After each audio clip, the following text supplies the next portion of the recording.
Hi everybody, my name is Brito Castillo from the Centro de Investigaciones Biológicas del Noroeste in Guaymas, Sonora, Mexico.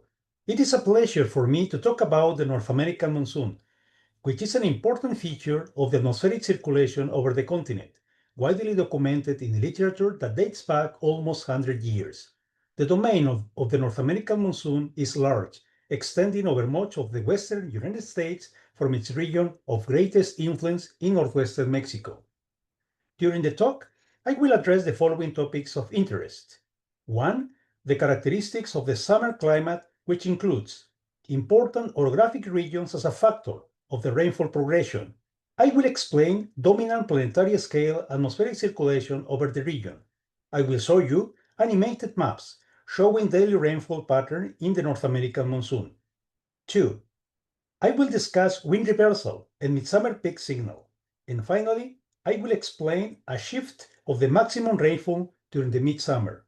The following image shows the main physiographic features that characterize the North American monsoon region, whose core activity is centered in northwestern Mexico, covering southern Arizona and New Mexico in the United States. In particular, Mexico is home to the Sonoran Desert and the great mountain ranges of the Sierra Madre Occidental and Sierra Madre Oriental. The region is bounded to the west by the Pacific Ocean, including the Gulf of California.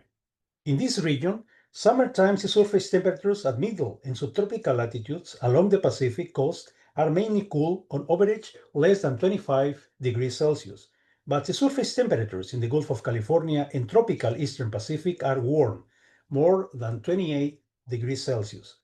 To the east, the region is bounded by the Gulf of Mexico, with warm sea surface temperatures with more than 26 degrees Celsius, and by the central plains of the United States. Also noteworthy is the presence of the Sierra Madre del Sur, Sierra de Chiapas, and in central Mexico, the volcanic belt, which crosses the continent from the Pacific to the Gulf of Mexico and has a significant impact on the spread of summer rains from the tropics in the south to the core region of the North American monsoon. The blue and white lines in the map display the continental divides. In terms of climate characteristics, dominant planetary scale atmospheric circulation patterns play an important role in determining Mexico's climate. For example, the geographical and zonal position of Sonora, the core region of the North American monsoon, is consistent with other arid locations around the globe. The connection between aridity and latitude is explained by the formation of semi-permanent surface high-pressure systems near 30 degrees latitude.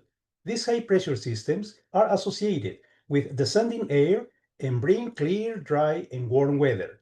Note that the core region of the North American monsoon in Sonora is under the influence of two of these high-pressure systems, the Eastern Pacific High and Bermuda high-pressure systems. During the annual cycle, incident solar radiation and surface warming are greater near the equator and induce the formation of a thermal trough with intense convective storm activity. This thermal trough is also known as the Intertropical Convergence Zone and moves northward in summer and southward in winter in response to angular changes in the sun. The continent experiences a response to change occurring in the Intertropical Convergence Zone, which has a significant impact on the increase in convection from the tropics northward along the western slopes of the Sierra Madre Occidental, allowing rainfall to spread northward. The meridional precipitation propagation in western Mexico is primarily controlled by the landform with topographic ridges of the significant orographic barriers, such as the Sierra Madre Occidental, the Sierra Madre del Sur, and transvolcanic axis, also known as transvolcanic belt, which is displayed in the map with a thick black line. In summer, there are two precipitation regimes.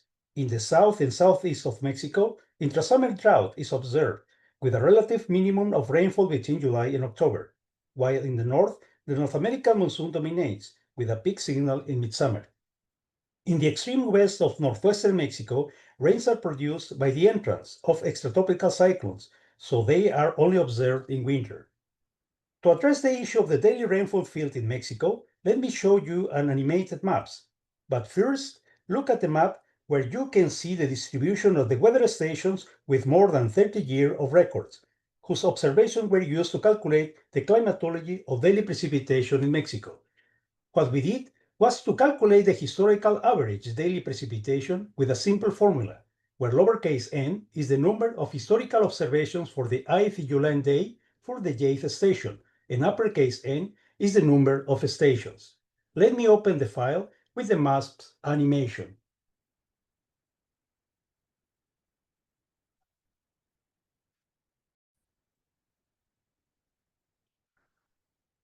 You can observe the average daily rainfall volumes using the color bar.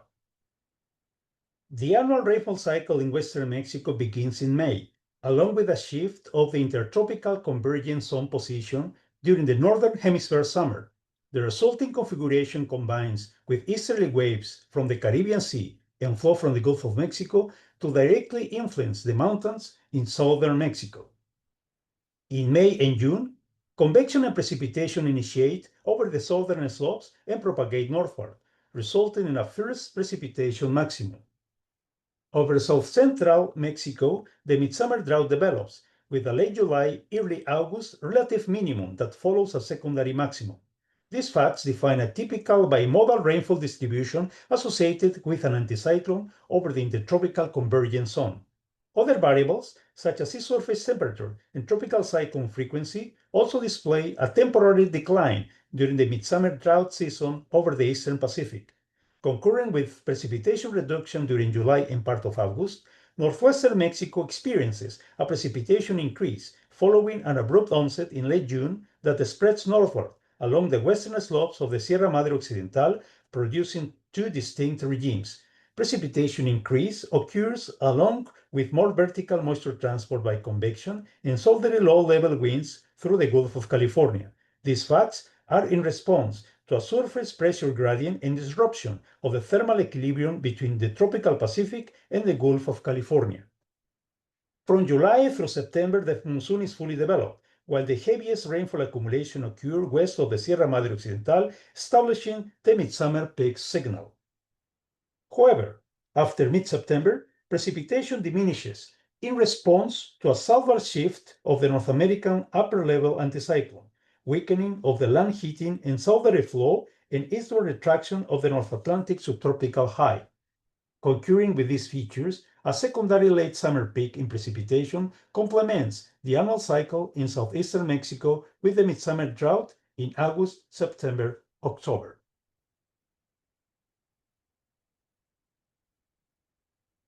Now, returning to our main presentation, let's talk about the North American monsoon.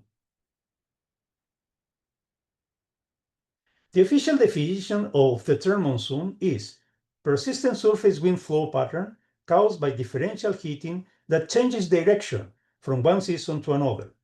The most studied monsoon on Earth is the Indian monsoon, or South Asian monsoon, where surface warming of the Tibetan Plateau during the summer causes warm moist air and storms from the Indian Ocean to flow toward the continent over South Asia. Changes in wind direction during winter, due to greater cooling of the continent relative to the Indian Ocean, cause rainfall to cease. This variation in wind direction from the sea to the continent and then in the opposite direction occurs every year with the change of seasons. North America experiences a similar seasonal wind shift that controls summer precipitation in southern and western Mexico and southwestern United States. This phenomenon is currently known as the North American monsoon, although it has also been called the Mexican monsoon because it is centered in northwestern Mexico. The North American monsoon is experienced as a pronounced increase in rainfall from an extremely dry June to rainy July over large areas of the southwestern United States and northwestern Mexico.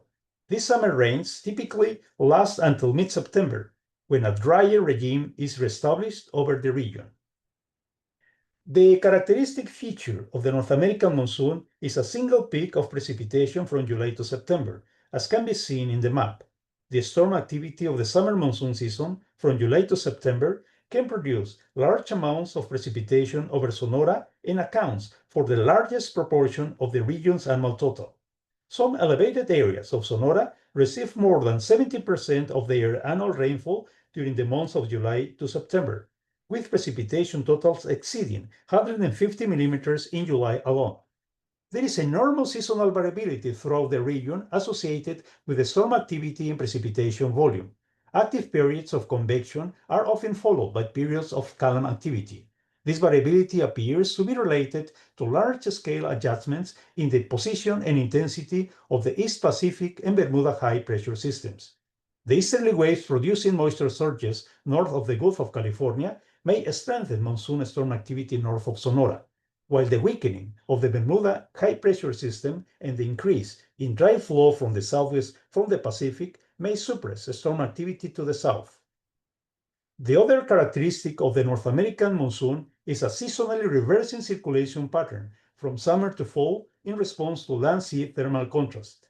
An evident change has been observed from westerly to easterly flow at all stations in the map in northwestern Mexico. Wind reversal appears from May to June at 700 hectopascal in La Paz, Empalme, and Chihuahua, Mexico, and from June to July at 500 hectopascal in higher levels in the whole stations. Additionally, a single maximum in relative humidity can reach high levels in the troposphere. In July, a humidity enhancement is consistent with the single precipitation peak observed at surface stations. Wind reversal in the middle troposphere, peak in relative humidity in the atmospheric column, and precipitation maximum, characteristic of the North American monsoon. In the south and southeast of Mexico, wind reversal is also recorded at 500 hectopascal level from April to May in Acapulco and from May to June in Veracruz, Mérida, Belize, and Costa Rica. The most conspicuous characteristic within the series is the double maxima of the 60–70% contours of relative humidity. One is in June and another one in September–October. Moreover, the precipitation behavior displays two single maxima and the characteristic midsummer drought.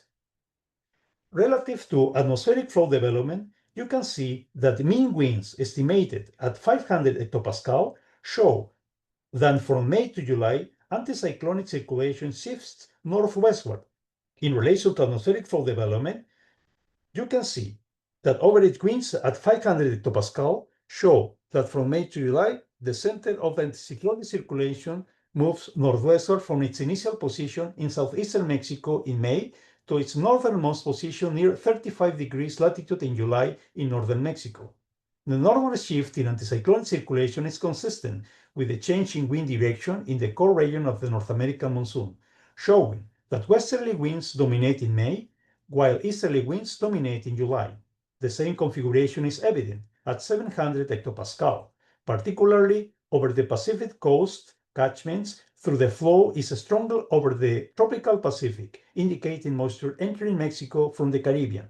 In southeastern Mexico, the northeasterly flow strengthens. This flow is associated with increased humidity and passage of tropical systems over the Pacific Ocean.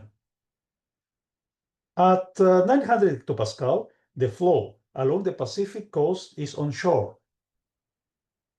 This feature is more evident along Sonora and Sinaloa coast in northwestern Mexico. The inland flow, observed at 900 hectopascal in upper levels, is associated with moisture from the Pacific and the Gulf of California, increasing relative humidity and a rainfall peak in the monsoon core. The flow configuration in August displays minor changes compared with July. This feature is consistent with upper air soundings. In September, the 500 hectopascal anticyclone moves to the south and southwesterly flow is reestablished. The trough observed in southeastern Mexico at 700 and 900 hectopascal is associated with increased humidity from the Caribbean and is associated with the second rainfall maximum displayed in the series. In October, the 500 hectopascal anticyclone is on the northwestern side of the transvolcanic axis. Wind reestablishment occurs and flow configuration is similar to that in May, as evident in all soundings north of the transvolcanic axis.